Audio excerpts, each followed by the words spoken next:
እስኪ አስተዋውቀን። ስሜ ደባስ ረዳ እባላለሁ። ነዋሪነቴ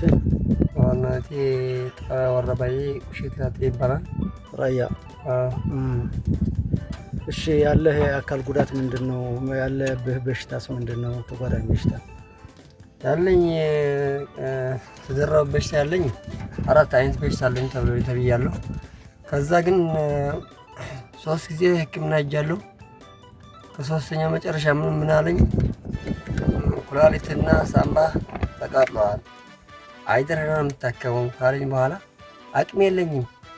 ያለኝ ብርም የሸከፍኩት እንደና ያለው ፍጀልም ይሁን በግም ይሁን ያራባው ተቆይ የሸከፍኩት ብር አዝገዛለሁ ብዬ የሸከፍኩት ብር እና እንደሞከርክና ብዙ የሕክምና ወጪ እንዳወጣ ለዛም የእርሻ መሬት የነበረህም መኖሪያ ቤት ጭምር እንደሸጥክ ፍየሎችና በጎች ታረባቸው የነበርክ እንደሸጥክ ከማባህውንም ገንዘብ እንትን እንዳልክ እንደጨረስክ ለሕክምና ነግረኛል። ያው ተጓዳኝ በሽታዎች ደግሞ ያው በዱላው አካባቢ ዱላው በመያዝህ ያው እዚህ እንትን ኩላሊት አካባቢ ስለምነካ የኩላሊት ችግርም እንዳለብህ እንዳጋጠመህ ነግረኛልና አሁን ምን አይነት ትብብር እንድደረግልህ ትፈልጋለህ?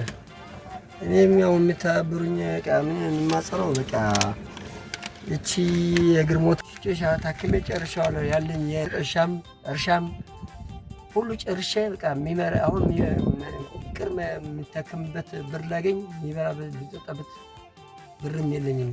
ለወር አንስ ተካሪቼ ነው የምኖረው። ከዛ ተራ አስገባሁኝ እየሰራሁ ከአንድ ባጃጅ 10 ብር እየተቀበልኩ እሷም ከቤት ወደ ስራው መምጣት ወገቤና ብርኬታ ይዤ መንቀሳቀስ አይቼ የቤት ብያለሁ። ምንም ነገር መንቀሳቀስ አይደለም። በቃ እናትና አባትም የለኝም፣ ብቻዬን ነኝ። በቃ አሁን ያላችሁ ቤት ውጭ ያላችሁ ውስጥ ያላችሁ እንድትረዱኝ ብዬ ነው የማጸንላችሁ። ጨሻ ታክሜ ጨርሻለሁ። ያለኝ የኖረብኝ መጠሻም እርሻም ሁሉ ጨርሼ በቃ የሚመራ አሁን ቅርም የሚታከምበት ብር ላገኝ የሚበራ ቢጠጣበት ብርም የለኝም። ለወር አንስ ተካሪቼ ነው የምኖረው። ከዛ ተራ አስገባሁኝ እየሰራሁ ከአንድ ባጃጅ 10 ብር እየተቀበልኩ እሷም ከቤት ወደ ስራው መምጣት ወገቤና ብርኬታ ይዤ መንቀሳቀስ አይቼ የቤት ብያለሁ። ምንም ነገር መንቀሳቀስ አይደለም። በቃ እናትና አባትም የለኝም፣ ብቻዬን ነኝ። በቃ አሁን ያላችሁ ቤት ውጭ ያላችሁ ውስጥ ያላችሁ እንድትረዱኝ ብዬ ነው የማጸንላችሁ።